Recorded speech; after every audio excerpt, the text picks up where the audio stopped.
네, 오늘 칼빈의 30주제로 풀어 쓴 기독교 강의요. 오늘 새로운 챕터 들어갑니다. 네, 오늘 위격의 연합을 통한 양성의 교통, 그리스도의 선지자, 왕, 제사장, 직분입니다. 자, 이 내용은 어떻게 보면 다 아는 것 같은 내용이고 어떻게 보면은 굉장히 중요한데 한번 생각을 안 해본 내용일 수 있습니다. 그래서 어떻게 보면 쉬운 것 같기도 하고 어떻게 보면은 아무리 들어도 모르는 것 같기도 하고 그러한 여러 가지 각도에 있는 부분입니다. 자, 제가 초반적인 부분을 잠깐 이야기를 드릴게요. 생각을 해보세요. 하나님이 이 땅에 오셨대요. 그리고 인간의 모습을 가지셨대요. 창조자가 인간의 모습을 가지셨어요. 근데 이게 그리스 로마 신화, 그 당시에 그리스 로마 신화에 보면 제우스라든지 여러 신들도 인간의 모습으로 오거든요. 근데 그 신들하고 하나님하고 뭐가 다른가? 차이가 무엇인가? 이거를 한 번쯤 생각해 볼 필요가 있어요. 왜냐하면 그리스 로마 신들이 온 것하고 우리 하나님이 계신 것하고 차이를 느껴야 하나님이 이 땅에 오신 이유를 알거든요. 그리스 로마 신화에 나오는 신들은요, 구조가 신들은 인간을 사용해요. 이용해요. 그러다가 인간에게 조금 동정심을 가지고 있는 신이 간혹 나타납니다. 그래서 그 신이 인간을 도와주곤 해요. 그러니까는 그리스 로마 신화에 나오는 신들은 인간의 모습으로 온 게 가면이라고요. 그리스 로마에 나오는 신들은 인간이 되고 싶지 않아요. 인간의 모습으로 갖고 싶지 않아. 그러나 자기네들의 목적 때문에 잠깐 가면을 쓰고 왔어. 그런데 만약에 예수님이 자기의 목적을 가지고 이 땅에 가면을 쓰고 내려왔다면 문제가 생겨요. 무슨 문제냐? 그리스 로마 신화에 나왔던 신처럼 예수님도 우리를 속이는 자예요. 가면 쓰고 왔는데 인간인 것처럼 한 거거든. 근데 예수님이 가면 쓰고 오셨다라는 걸 주장하는 사람들이 있었어요. 기독교인 중에. 왜 사람들이 예수님이 가면 쓰고 인간이 안 됐다라고 이야기를 하게 됐냐면, 자, 생각해 보세요. 저는 가끔 경험하는 일이에요. 아동부 아이들 교회 등록한 지 얼마 안 되고 엄마가 교회를 잘 섬겨서 손을 잡고 다니는 아이들은 제가 가끔 화장실을 가면 깜짝 놀래요. 목사님이 화장실 갔다고. 무슨 말씀인지 아시죠? 그리고 어른 돼서 3040들도 이렇게 이야기를 하다 보면 자기 어렸을 때 목사님이 신방을 왔는데 화장실을 갔대. 깜짝 놀랐대. 이제 무슨 얘기냐? 인간은 기본적으로 인간이 더럽다라고 생각을 해요. 부족하다라고 생각을 해. 근데 하나님이 오셨는데 인간의 몸을 입었다고? 좀 그런 거야. 그럼 가만히 있어봐. 그럼 예수님이 변비가 있어? 있었을 수도 있지. 에이, 그건 아닌 것 같다, 야. 그러면 어떻게 되는 거야? 아, 그러면은 답은 하나다. 그리스 로마 신화처럼 하나님이 오셔가지고 잠깐 가면 쓰고 가셨다.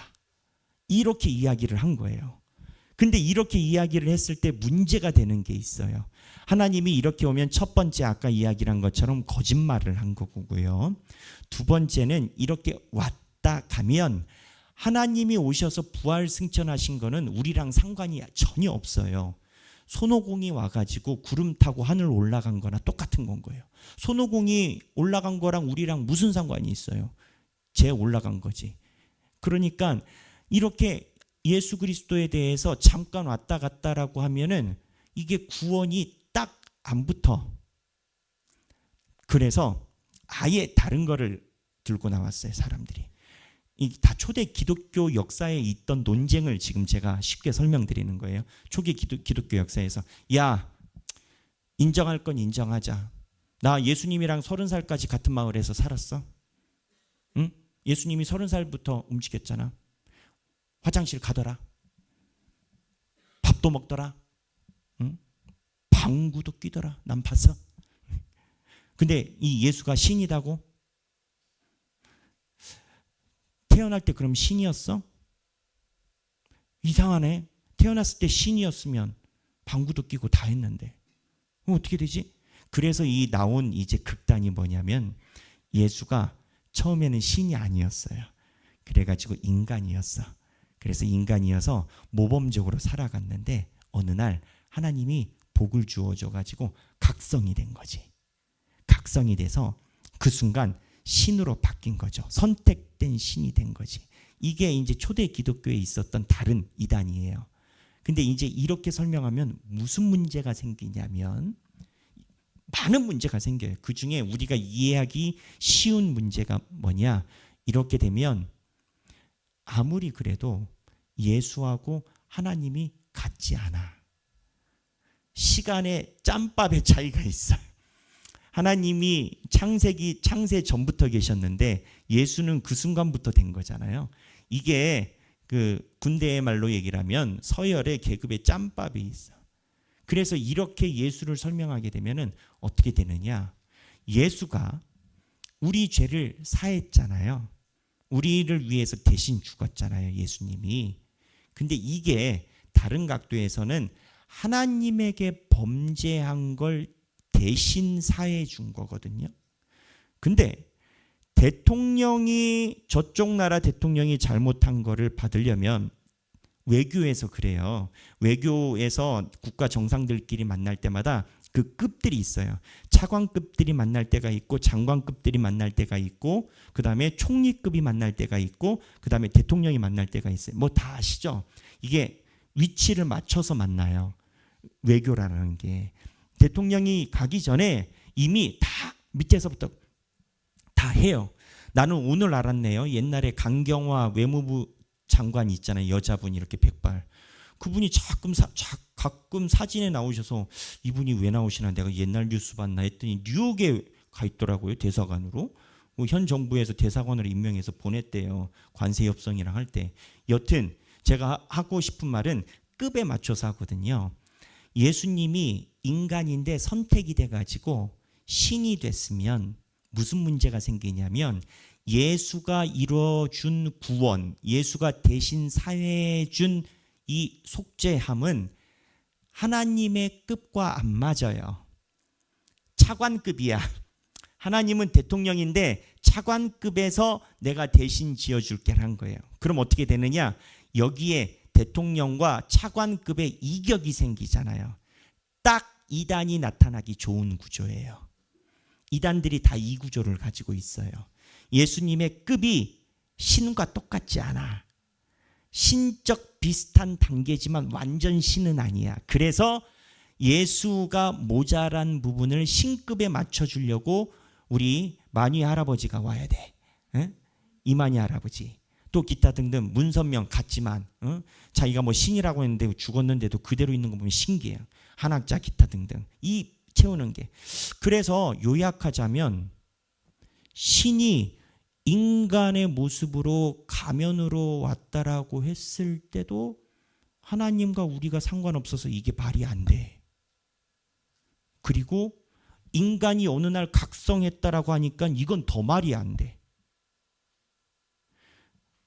근데 여기서 이 두 가지를 다 만족시키려면 두 가지 원리가 있어요. 하나는 대통령급에 맞추려면 신이어야 돼.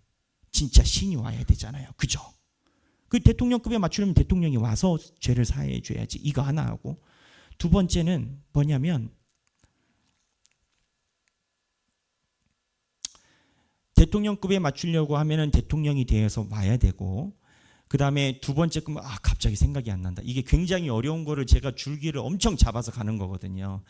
두 번째는 뭐냐면은 대통령급에 맞춰서 신이어야 되고 두 번째는 ET의 구원이 안 되려면 100% 인간이어야 돼요. 가짜가 오면 안 돼. 진짜 인간이어야 돼. 이 두 개 축은 벗어날 수가 없는 건 거예요. 진짜 신이어야 되고 대통령급에 맞춰야 되니까 손오공이 구원한 게 아니라 구름 타고 올라간 게 아니라 인간이 올라가야 되니까 진짜 인간이어야 돼요. 그래서 이 두 개의 축을 성경은 정확하게 이야기를 하고 있는데 문제는 뭐냐면 예수가 이 두 개의 축을 다 가지고 있어야 되거든요. 대통령급의 신도 되어야 되고 원숭이가 아니라 인간이어야 되고, 그래서 예수님 안에 신과 인간의 성격이 같이 있는 신학이 나올 수밖에 없는 거예요. 그러면 그 다음에 나오는 질문이 뭐냐? 하나님이 신과 인간이 예수님 안에서 결합이 되면 나오는 질문이에요. 그러면 예수님 안에 신하고 인간이 같이 있으면 가만히 있어봐. 50대 50이야? 그러면 신도 50이고 인간도 50이잖아요. 이건 신도 아니고 인간도 아니야. 가만히 50대 50은 조금 문제가 있다. 그럼 뭐야? 믹스야? 커피 믹스야? 프린만 뭐 2숟가락, 1숟가락이야? 근데 믹스를 하잖아요. 하나님하고 인간을 믹스하잖아요. 제3의 창조물이 나와요. 가만히 있어봐. 믹스도 안 돼. 50대 50도 안 돼. 그럼 뭐야? 100%이고 100%여야 돼. 이게 말이 안 돼요. 예수가 100% 신이고 100% 인간이어야 돼. 이게 말이 안 돼. 근데 이게 말이 안 되면 더 안 돼. 뭐가 안 되냐? 하나님이시면서 하나님의 급 대통령을 맞춰야 되니까, 하나님이면서 원숭이가 아니라 인간이어야 되니까 100% 인간, 이 두 개가 같이 있어야 돼요. 그래서 유명한 신학자들도 많이 여기에서 오류를 범했는데, 칼케돈 신조라라는 것에서 451년에 이거에 대해서 도장을 찍어버렸어요. 그러니까는 신조라고 얘기를 하잖아요. 제가 신조라라고 얘기를 하잖아요. 사도신경이라고 얘기를 하는데, 저희가 이제 사도신경 교육할 때 얘기를 몇 번 했어요. 사실은 아포스톨 크리드라라고 이야기를 하는 사도들의 신경은 기독교 역사에 보면 많이 있어요. 여러 개 있다고요. 근데 우리가 주로 사도신경으로 외치는 것은 니케아 공의회에 300년도에 있었던 걸 얘기를 한 거고, 그 다음에 칼케돈, 그 다음에 뭐 트리안트 공의회에서 한 트리안 신조도 있고 여러 신조가 있어요. 근데 그 신조 두 번째 있는 니케아 신조에 의하면 이거를 이야기를 한 거예요. 야, 하나님이 100% 인간이고 100% 신이야 를 도장을 찍어버렸어요.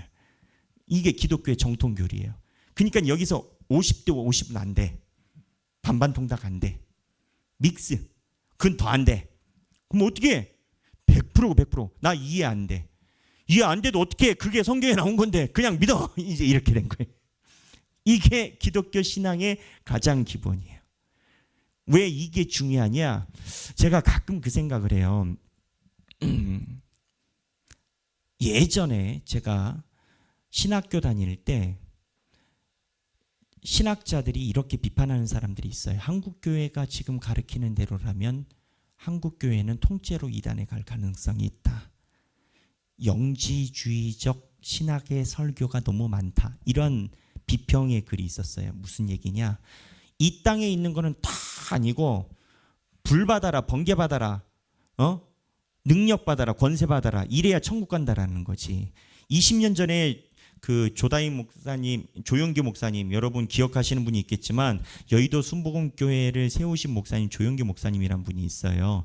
훌륭한 목사님이에요. 하지만 그분이 가지고 있는 신학은 좀 문제가 있어요. 이제 그분이 막 맨날 믿습니다 이렇게 하면 약간 미안하지만 약간 약장수 비슷한 느낌의, 저는 그런 느낌이 있었지만 그게 이제 한국교회 그래 유행이었고, 뭐 큰 교회 목사님들이 좀 따라한다고 뭐 자기 이름도 뭐 김다윗, 뭐 다윗의 전성시대 뭐 그런 시절이 있었어요. 우리 권사님들은 아시겠지만 그때 한국교회 가면은 다 불받으라는 거야. 근데 이게 하나님이 영적으로만 떠 있다라는 생각으로 한국 기독교가 이렇게 믿었다간 고대에 이미 이단으로 정제됐던 그 이단의 믿음과 비슷할 가능성이 있다라고 이야기를 한 신학자들이 제법 많이 있었어요. 그 결과가 뭐냐? 다 이렇게 하니까는 지금은 이제 그게 아닌 듯 싶어서 교인들이 시험이 들어서 우두두 떨어지는 거죠. 낙엽에. 그래서 무슨 얘기냐? 우리가 믿는 하나님에 대한 100% 이해는 어렵지만 그래도 큰 틀의 이해는 성도들이 가져가야 된다. 그래야 내가 믿는 믿음이 그 안에서 정확하다. 그래서 하나님이 100% 인간이고 100% 하나님이란 소리가 나오는 거예요. 그러다 보니까 예수님 안에서 100% 인간이고 100% 하나님이다 보니까 예수님이 갖게 되는 독특함이 있어요. 예수님만 할 수 있는 독특함이 있어. 첫 번째, 인간적 차원에서는 예수가 100% 인간이 돼버렸잖아요. 그러니까 아담이 하지 못했던 걸 가능한 유전공학의 승리야. 제가 이거는 여러 번 여러분들에게 우스갯소리로 이야기를 했잖아요. 유전공학이 뭐예요? 인간의 생명이에요. 인간의 생명 연장이에요. 유전공학의 목표는 생명 늘리는 거예요. 간단히 얘기를 하면.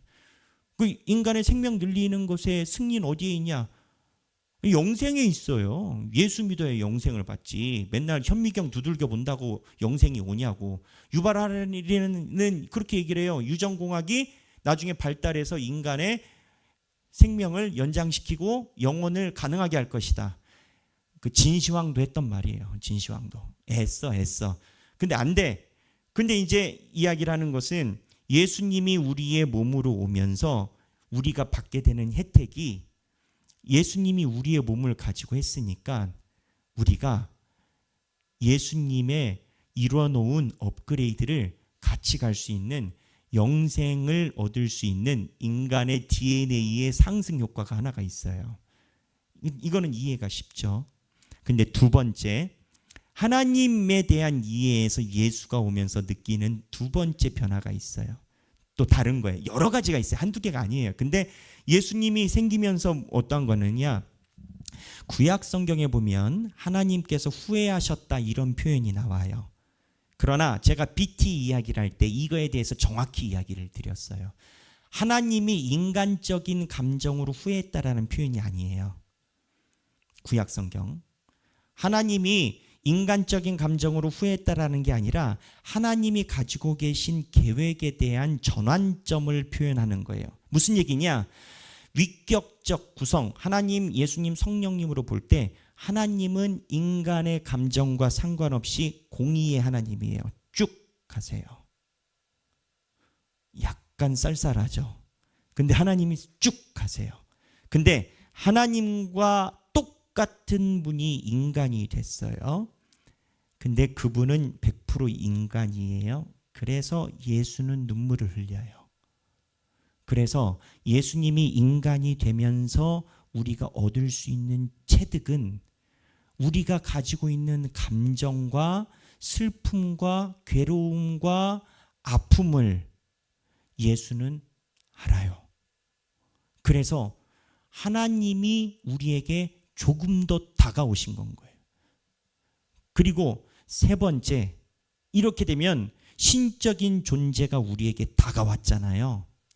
우리는 유한한 존재잖아요. 예수님이 다가와서 성육신이 됐잖아요. 그래서 세 번째는 우리의 육신이 버려지는 게 아니고 육신 있는 것 그 자체로 영원한 생명을 받는 희한한, 마치 이제 우주 공간에서 영생, 야 시간에 속해져 있지 않은 DNA를 한번 찾아보자 이렇게 쭉 보면 엑스레이 보면 뼈만 나오잖아요.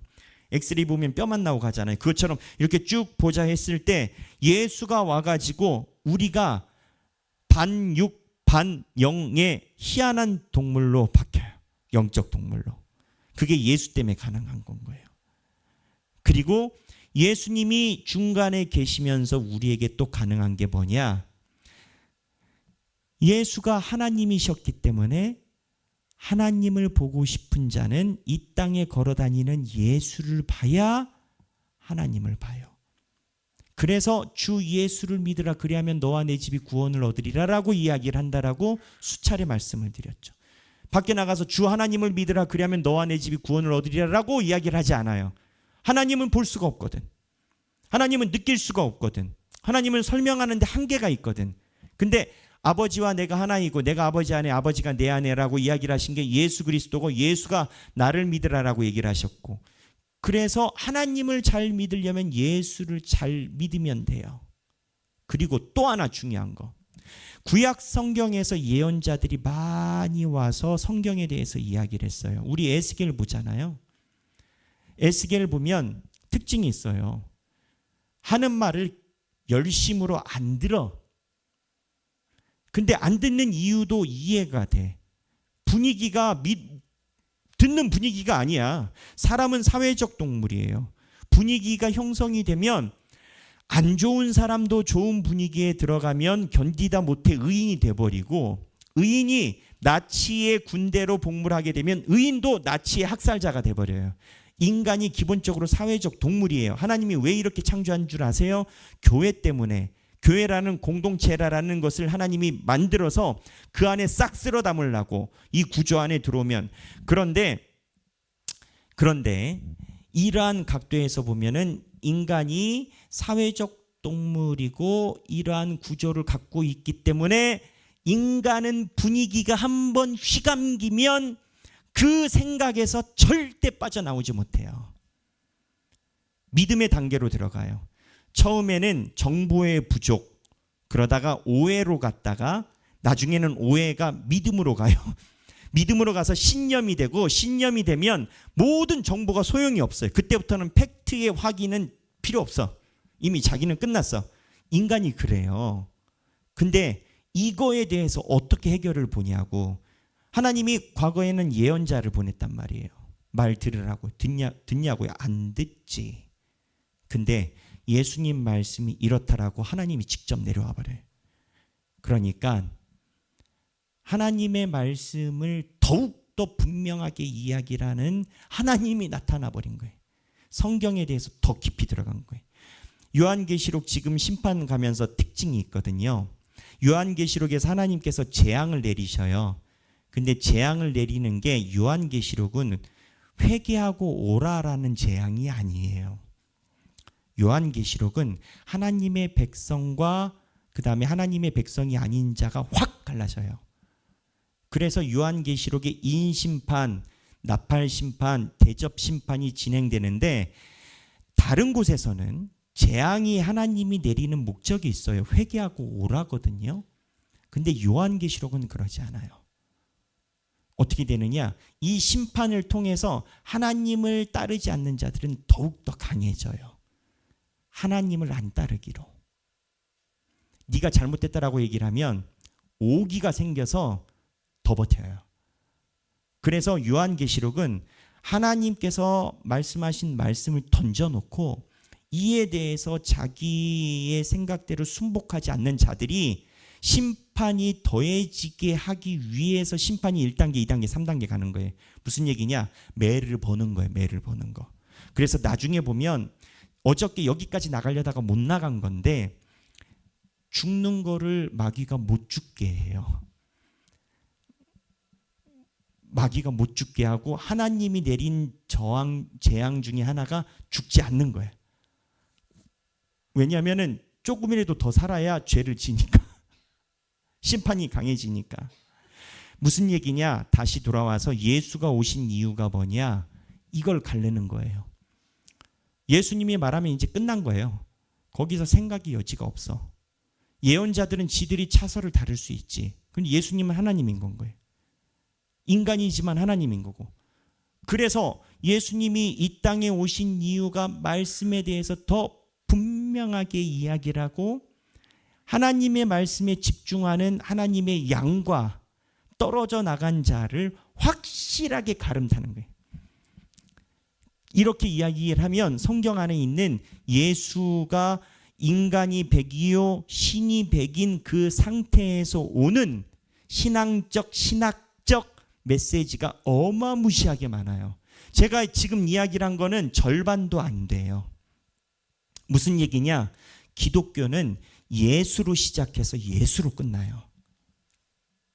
그렇기 때문에 예수를 잘 믿어야 된다는 거예요.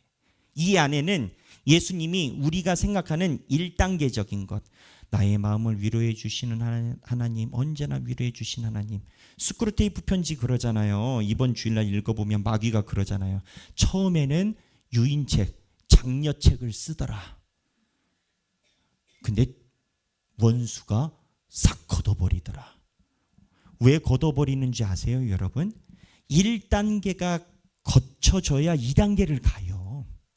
제가 자주 수영을 이야기를 하지만 광주 내려와서 저도 6년 차인데 수영장을 한 번도 못 갔어요. 근데는 계속 수영 이야기를 하는 게 제 경험의 운동이 수영이 있으니까. 수영에 처음에 오잖아요. 그러면은 코치들이 뭘 가르치냐면은 팔을 이렇게 귀까지 붙여서 이렇게 하고 다리를 쫙 펴가지고 다리를 탕탕탕 굴르라고 해요. 나무처럼. 이거 FM대로 해봐요. 쥐나. 근데 안 되는 줄 아는데도 코치가 맨날 이걸 시켜요. 이게 1단계거든요. 근데 초급에서 중급반 가잖아요. 그러다 상급반 가잖아요. 그럼 코치들이 뭐라고 하냐면 발차기 그렇게 하면 안 된다고. 발차기 그렇게 하면 안 된다고.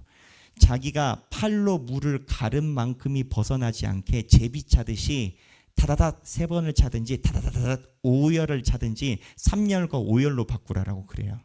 그 맞거든요.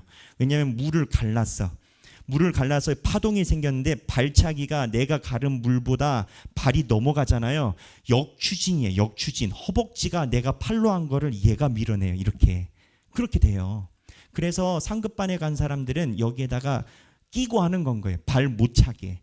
발이 차면은 손이 긁어낸 거를 발이 맞거든요. 여기 수영장 다니신 분들 뭔 소리인지 다 아실 거예요.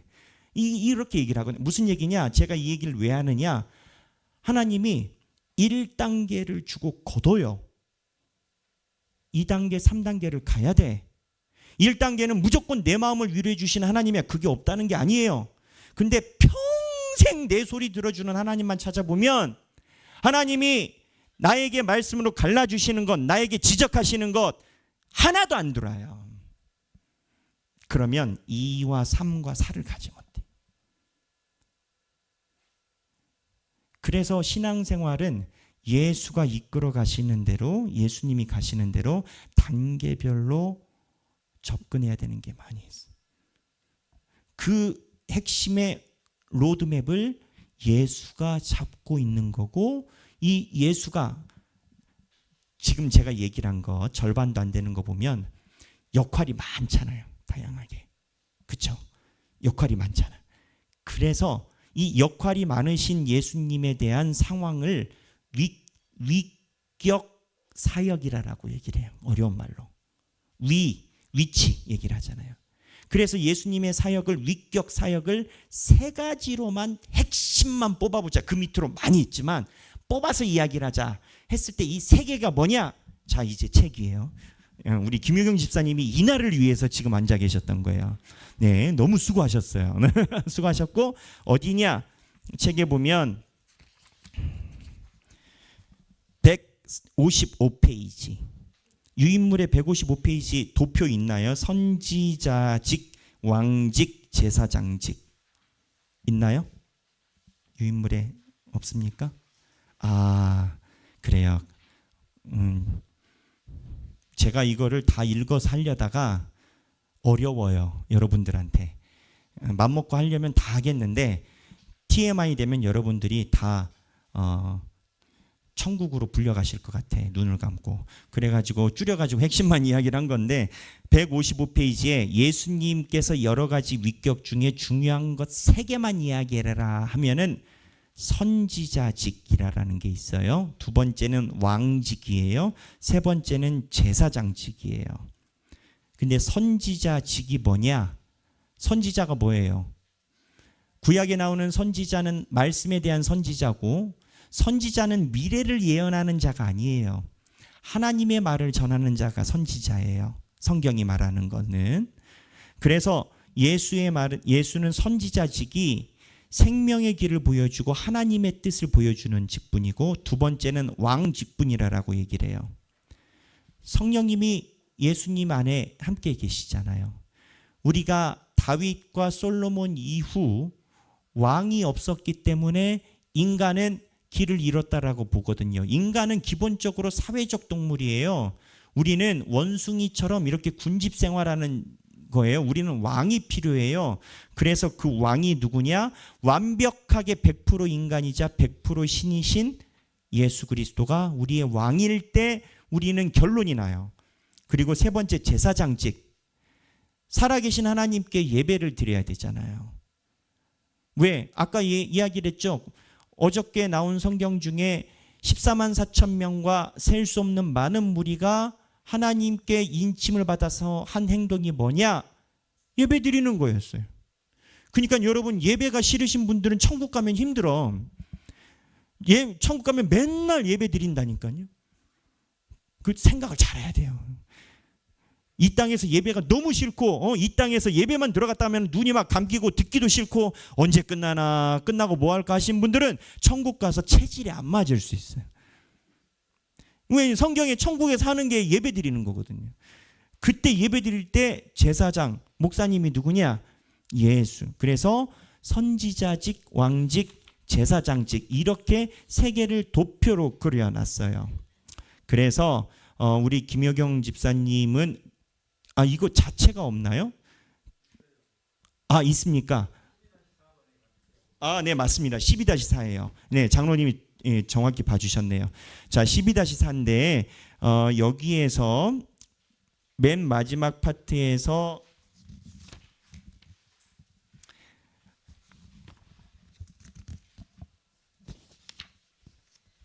12.4 처음부터 읽어봐 주시죠. 12.4 그리스도인의 삼중직 읽어봐 주시죠. 중보자 그리스도는 선지자, 왕, 제사장으로서 대속의 의를 다 이루셨다. 그분의 계속적 중보는 다 이루신 자신의 의를 여전히 전가해 주심에 있다. 그분은 지금도 삼중직을 계속 수행하신다. 자, 선지자이자 왕이자 제사장으로, 그러니까 직급이 많으세요. 직급이. 왜냐하면 예수님 외에는 대체할 수가 없어. 이제 여담이지만 이거 보면서 나는 위로를 많이 받아요. 흉내내기.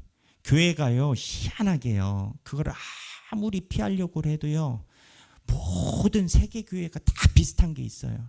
하나님이 쓰시는 사람들이 목자이자 팀장이자 봉사자이자, 그러한 구조가 한국 교회 말고요, 미국 교회도 그래요. 미국 교회도 그렇고 하나님이 쓰시는 사람이 계속 몰입이 돼. 그래서 나는 이제 이건 여담입니다. 뭐 신학적으로 하면 할 말 없어요. 신학적이지 않으니까. 예수님도 참 바쁘시겠다. 선지자도 해야 되고 왕도 해야 되고 제사장으로. 여튼 여담이고 우리가 따라간다라는 거고. 첫째 읽어주시죠. 첫째, 그리스도는 선지자 직분을 감당하셨으며 지금도 감당하신다. 구약 백성은 선지자를 통해 유익한 가르침과 구원의 충분한 것들을 들었지만 메시아가 오셔서 지식의 충만한 빛을 비춰주실 것을 소망했다. 사마리아 여인과 같이 그들도 기름 부음을 받은 자가 오시면 모든 것을 알게 되리라고 믿었다. 자, 거기에서 중간에 인용된 문구 지나서 주님은 친히 부어주신, 거기 읽어주시죠. 네. 주님은 친히 부어주신 진리의 성령의 역사를 통해 가르치는 사역을 지금도 계속하신다. 무슨 사역? 가르치는 사역. 누구를 가르쳐요? 우리. 그러면 우리는 어떻게 배워요? 말씀을 통해서. 신앙생활은 우리 입장에선 배우는 사역이에요. 근데 성령님을 통해서 가르치는 사역을 지금도 계속하신대요. 그러니까 믿음은 자격증이 아니고 지금 배우고 있는, 어떻게 보면 학생 신분을 유지하고 있는 거예요. 그러니까는 이제 가나안 분들이 많이 그런데 다 안다 이거죠. 뭘 다 알아? 예수님이 지금도 가르치고 계시다는데. 예수님이 지금도 가르치고 계시면은, 가르치면 배울 사람이 있어야 되는 거지. 죽을 때까지 하나님 배우는 건 거예요. 왜? 예수님이 가르치시니까. 둘째, 밑으로 몇 줄 내려가면 둘째 있습니다. 둘째, 그리스도의 왕직과 관련해서. 둘째, 그리스도의 왕직과 관련해서는 그분의 힘과 영원성을 주목해야 한다. 그리스도의 왕직의 특성은 아들인 그분의 인격으로부터 나타난다. 그리스도의 왕권은 구원과 관련하여 교회와 교인 전체에게 미친다. 교회가 영원하듯이 그리스도의 영적인 왕국도 영원하다. 자, 보세요. 옛날에 제가 로마 안티쿠스 4세 때 로마의 장군 이야기를 했지 않습니까? 기억나시죠? 안티쿠스 4세가 치욕적인 모습을 당하고 화풀이로 이스라엘 예루살렘을 쑥대밭으로 만들었다고 했잖아요. 그 치욕적인 패배가 뭐였냐? 로마의 장군이 안티쿠스 4세한테 호롤단신으로 와서 수만 명의 군대가 있는데 자기 호위대 몇 명만 데리고 와가지고 가라. 좀 생각해 볼게. 그랬더니 원을 그려가지고 이 원 밖에 나오기 전에 생각을 끝내라. 근데 현실적으로 보면은 바로 죽을 수 있거든요. 근데 왜 못 죽여요? 로마니까. 로마의 장군이니까. 이 로마의 장군이 호롤단신으로 왔지만 얘를 죽였다간 우리가 완전 쑥대밭이 되니까. 무슨 얘기냐? 사람은요, 눈에 보이는 것이 힘이 아니에요. 가끔 사람들이 혼동하는데 내가 완력을 행사하고 근육을 넘치고 내가 성질 좀 많이 부리고 하면 사람들에게 영향력이 미칠까라고 생각하는데, 사람들에게 미치는 영향력은 그 사람이 무엇을 의지해서 행사를 하고 있느냐거든요. 돈 많은 사람들은 앞에서 완력을 행사해도 뒤에 돈이 있으니까는 껄껄껄거려요.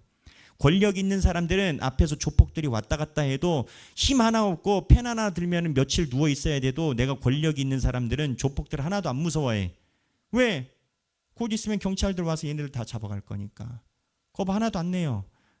근데 이렇게 보면 우리가 누구를 우리의 리더로 삼고 있느냐는 건데, 그게 우리의 현실적인 태도와 자부심과 그러한 떳떳함을 하는 건 건데, 우리의 대장머리가 예수님이시다라는 것에 근거를 갖고 있는 사람들은 세상에서 예수를 왕으로 모신 그 군대처럼, 안티오쿠스 4세에게 왔었던 로마의 황제처럼 그렇게 살아가는 건 거예요. 인간은 사회적 동물이에요. 자기 혼자 절대적인 권력을 가진 사람 없어요. 인간이 아무리 힘이 좋아도 혼자 10명을 때려잡아도 100명을 때려잡아도 100명이에요. 결국은 자기가 속해져 있는 공동체의 힘이 나의 배경이에요. 대통령이 왜 무서워요? 저는 몰랐네요. 대통령이 한 번에 한 6,000개의 자리를 본인이 임명할 수 있대요. 합법으로. 대통령을 왜 무서워해요? 그 힘 때문에 무서워하는 거잖아요. 그렇잖아요. 그러니까는 우리가 예수를 왕으로 섬긴 자는 예수가 왕이기 때문에 예수 왕이 원하는 방식대로 떵떵거려요. 잘 알아야 돼요. 예수의 방식으로 떵떵거려요. 돈을 배경으로 한 사람은 돈의 방식으로 떵떵거리고, 동물적 힘에 의거한 사람들은 동물적 힘의 방식으로 떵떵거려요. 근데 이 떵떵거리는 것의 비하인드가 누구냐? 왕 예수. 자, 셋째로 넘어갈게요. 이 셋째는 좀 뒤에 있어요. 마지막 문단에서 두 번째니까 뒤 끝자락에서 보시는 게 더 빠르겠어요. 셋째 읽겠습니다. 셋째, 그리스도가 멜기세덱의 반차를 쫓는 제사장으로서 자신의 거룩함으로 우리를 하나님과 화목하게 하신다. 주께서 자신을 거룩하게 하심은 오직 대속의 역사를 이루기 위함이셨다. 자, 멜기세덱이 누구냐? 아브라함이 자기 조카 롯이 그 소아시아의 왕들의 전쟁에 의해서 휩쓸려서 포로로 잡혀갔을 때 호롤 단신으로 자기 군대 315명인가를 이끌고 롯을 구해옵니다. 근데 사실은 아브라함이 하나님께 물어보지 않은 실수예요. 군대를 일으키기 전에 하나님한테 물어봤었어야 돼요. 하나님이 아브라함을 통해서 민족이 열국의 아비로 만든다고 했잖아요. 근데 지 생명을 자기 것처럼 여기고 화가 난다고 하나님께 물어보지도 않고 자기 조카 살린다고 전쟁에 참전해? 이거는 좌천감이에요. 좌천감. 네 생명이 네 것이냐라고 할 수 있어요. 사고를 쳤다고요. 그런데 아브라함이 승리하고 돌아올 때 성경에 최초로 하나님께 예배드리는 멜기세덱이라는 사람이 나타나서 아브라함이 이 멜기세덱을 만나면서 처음으로 11조를 드립니다. 그 멜기세덱이 예수 그리스도의 상징이라고 얘기를 해요. 신학자들은 이 멜기세덱이 현존했던 예수로 생각을 해요. 근데 이거를 잘 보세요. 아브라함이 한 행동은 세속적 일이에요. 세상이에요. 세상에서 하나님의 뜻과 어긋나는 세상이 시작됐는지 모르지만 에덴 동산에서 범죄했으니까 세상이니까 그 세상에 가서 참전하지만 거기에서 본인이 전쟁에서 승리를 했는데 하나님이 이야기를 하지 않았어요. 근데 오다가 예수님을 만났어. 멜기세덱을 만났어. 그때 아브라함이 안 거예요. 아, 이게 아차 하면 내가 생명이 날아가는 거였는데 왜 제사장이 저기 서 있지? 세상에 가 있을 때 하나님이 상관하셨구나. 하나님이 세상적 전투에 개입하셨구나. 아브라함이 아는 거죠. 그래서 주여, 이게 내 것이 아니라 주의 것입니다 라고 아브라함이 멜기세덱한테 묻지도 않았는데 뱉어낸 게 11조예요. 이게 기원이에요. 성경 가끔 그 얘기를 해요. 11조 목사님 뭐 인터넷에 있다 없다. 그럼 너 그렇게 살아. 그냥 그렇게 살아. 괜히 나 안 싸우고 싶어. 그냥 살아. 성경에 11조 얼마나 많이 나오는데. 그냥 네가 가지고 있는 성경 앱에다가 11조만 쳐봐라. 안 나오나. 근데 여하튼 이제 다음 주에 보면은 하나님이 에스겔에게 그 얘기를 해요. 내가 안식일을 가르쳐야 되는데 안식일을 가르치지 않은 제사장들 하나님이 치신다 그래요. 안식일을 놓고 그냥 그렇게 나와요. 안식일을 가르치지 않는 제사장들을 하나님이 치신다고 그래요. 나는 나 살려고 이야기를 하는 거예요. 지금 여러분들 구하려는 게 아니고 내가 여러분들 구할 처지는 안 되고 제가 뭐 인격적으로 얼마나 그러겠어요. 그냥 나는 성경에 있는 거 그대로 얘기를 하는 거예요. 근데 여하튼 이렇게 우리 삶에 있는 모든 것들이 하나님께 제물로 드려지는 건데 이 제물로 드려질 때 누가 거기서 목회자처럼 활동하나 제사장처럼 활동하나? 예수가 100% 인간이고 100% 하나님이시니까. 그래서 예수님의 역할을 세 개를 중요한 걸 뽑으라라고 할 때 선지자적으로, 왕적으로, 제사장적으로 예수님이 활동하신다는 거예요. 이것만 알아도 이단에 빠져들어갈 일이 없어요. 이거를 어떻게 사람이 해? 예? 멜기세덱 반차처럼 제사장적으로 아브라함 시대에 저 사람이 있었어? 아유, 차라리 우리가 당군왕조를 믿고 말겠다. 그냥 당군왕조를 마늘 먹고 그냥 흡혈귀가 싫어하는 마늘 먹고 우리는 인간 대통령 차라리 그걸 믿겠다. 네가 옛날부터 있었다고. 사기꾼이 완전 사기꾼, 생사기꾼. 그래서 하나님 예수 그리스도에 대한 위치에 대해서 우리가 잘 이해함이 내가 누구를 믿는가를 규정해주고 내가 믿는 그분에 대한 기대와 소망을 가지고 살아가요. 그러니까 언제나 신앙은 그거예요. 냉탕과 온탕이 같이 있어요. 하나님의 위로해 주심과 하나님의 징계가 같이 있어요. 그 목적은 하나님만 바라보게 하시는. 그래서 오늘 이 위격에 대한 건데 이 세부적으로 신학적으로 설명하면 이분이 참 쉽게 풀어놨지만 그럼에도 불구하고 여러분들에게 많이 쉽지 않아요. 그래서 이 파트는 제가 요약적으로 이렇게 말씀드리고 다음번에는 이 한 장을 통째로 넘어가서 그리스도의 구속과 직분, 비하와 승귀 156페이지에 들어가겠습니다. 제가 설명한 게 궁금하신 분은 집에 가셔서 이 챕터를 다 읽어보시면 좀 도움이 잘 되실 겁니다. 네, 불을 끄셨네요. 빨리 끝내라고. 네, 그래요. 빨리 끝내겠습니다. 네, 그러면 우리 이 시간에 잠깐 기도하도록 하겠습니다. 여러분, 우리가 교회를 다니는 목적이 분명해야 됩니다. 오늘 제가 정치 프로그램 하나를 봤는데 그 사람이 계속 그 얘기를 하더라고요. 요즘에 막 여당에 대한 화도 있고 그 다음에 검찰에 대한 화도 있고 경찰에 대한 화도 있고 내란 세력에 대한 화도 있고 막 사람들의 화가 분산이 된대. 그러니까 이 사회자가 계속하는 소리가 있어. 자, 여러분, 우리 정신 차려야 돼요. 우리가 어디에 화를 내야 되는지 정확하게 힘을 모아야 됩니다. 그렇지 않으면 안 돼요. 그 얘기를 하면서 제가 드는 생각이 있어요. 우리가 교회를 다니는 이유가 여러 가지가 있어요. 네?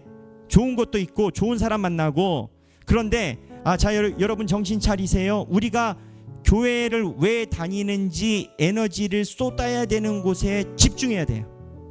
그게 뭐냐? 말씀이에요. 말씀만이 예수를 이야기를 하고 예수가 날마다 우리에게 가르치세요. 교회를 왜 다니고 내가 지금 이 시간에 수요일 날 저녁에 이 시간에 왜 이러고 있는지 분명해야 돼요. 네, 우리 이 시간에 잠깐 기도를 할 텐데 그 차량 이용하셔야 되는 분은 시간이 늦었는데 차량 이용하러 가시고 각자 하나님께서 주시는 마음을 따라 성령님의 인도하심을 따라 주여 나의 신앙을 붙들어 주소서, 주여 나를 날마다 가르쳐 주소서, 주여 내가 주님의 인도하심을 받게 하여 주소서, 주여 내가 믿고 싶은 걸 믿는 것이 아니라 하나님이 성령님을 통하여 예수 그리스도가 말씀하신 것을 말씀해 주시는 걸 믿게 하여 주옵소서. 주여 에너지를 똑같이 썼는데 내가 다른 곳에 가 있으면 무슨 소용이 있겠습니까? 주여 불쌍한 나를 인도하여 주옵소서. 우리 각자 개인의 신앙을 놓고 주님께 간구 기도하도록 하겠습니다. 기도하시겠습니다. 주여, 주님, 주여, 주님,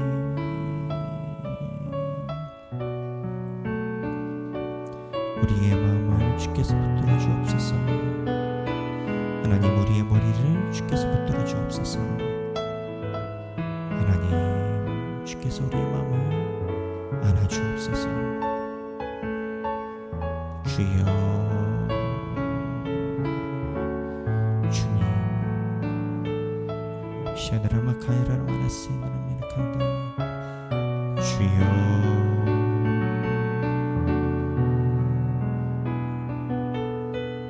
샤드라마 칸달라라 마나스인드라메 카이다라 마나스인드라메 주님, 핑계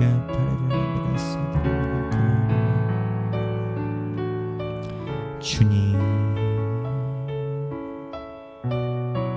주님, 주여, 캄벨라라나 스드라마나 칸다라나 스드라마 주님께서 마음을 여서 하나님 아버지 라라마 캔델라라마나 스드라마나 칸다라나 스드라마나 칸도 독하바 주여 주님께서 붙들어 주세요. 주님,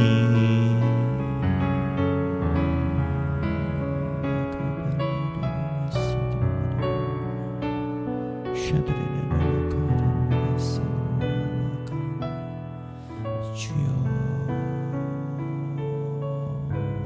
주님 우리를 붙들어 주옵소서. 주님,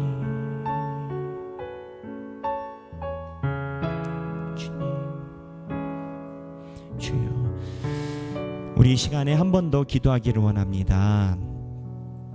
내가 마음에 가지고 있는 여러 가지 고민, 기도 제목, 건강의 문제, 직장과 미래의 모든 문제가 우리는 있습니다.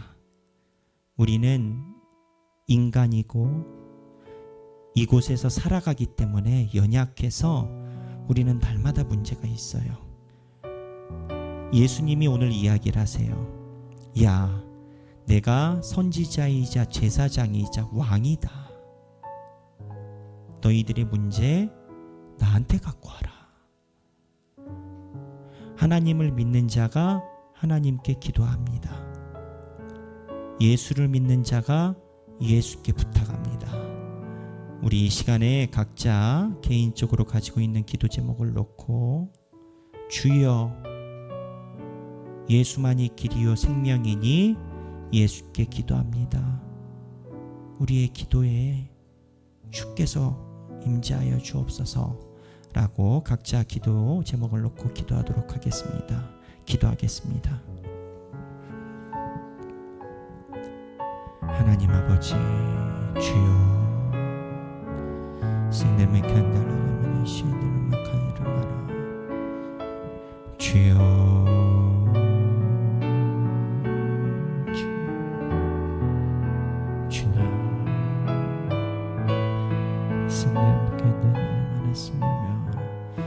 주여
주여 우리의 삶이 아버지께 주님 우리가 가지고 있는 문제를 주게 하려니 주여 우리의 손을 만져주사 아버지 주님 역사해 주옵소서. 주님 라라메케 열라란 시드리미르로 칼들르르 시드리미르 칸달라르메르 시드리미르마카 하우카 열라라메라보 시드리미르미르 시드리미르 칸달라르메라바 주여 주님 시드리미르 칸베르 시드리미르 칸덴들로라마 시드리미르마나 라라미를 토카이라바 주여 주님 시드라미라 칸덴들라라마라마라 샤라바 주여 주님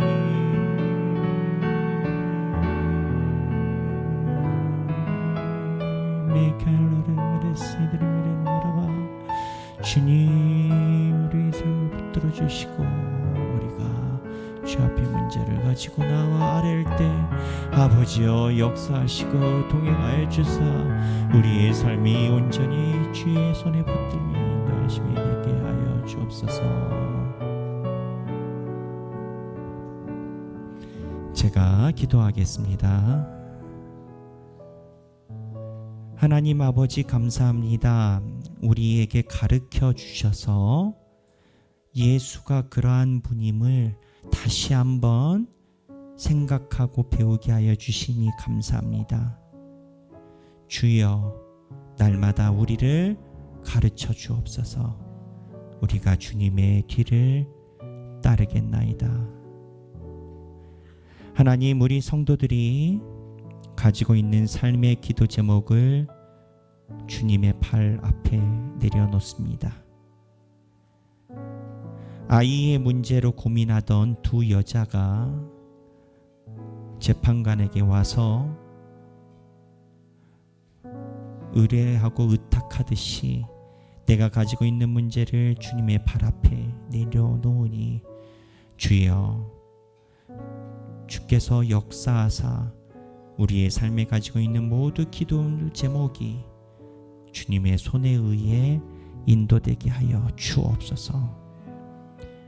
주님의 능력을 믿고 따라가는 우리 교회 성도들, 배경기 목사가 아니라 성령님의 인도하심을 전적으로 순종하고 따라가는 우리 하길교회 성도들, 주여 그 인생에 축복 내려주시고 14만 4천 명 셀 수 없는 많은 무리에 들어가는 주님의 귀한 인친자가 되게 이끌어 주옵소서. 이제는 우리 주 예수 그리스도의 은혜와 하나님 아버지의 극진하신 사랑과 성령님의 감동과 교통하심이 하나님의 말씀이 들릴 때 거부하지 않고 하나님의 말씀에 순종함으로 예수를 따라가기 원하는 사랑하는 모든 주님의 백성들 머리 위에 지금으로부터 영원토록 함께 계시길 성부와 성자와 성령의 이름으로 간절히 축원하옵나이다. 아멘.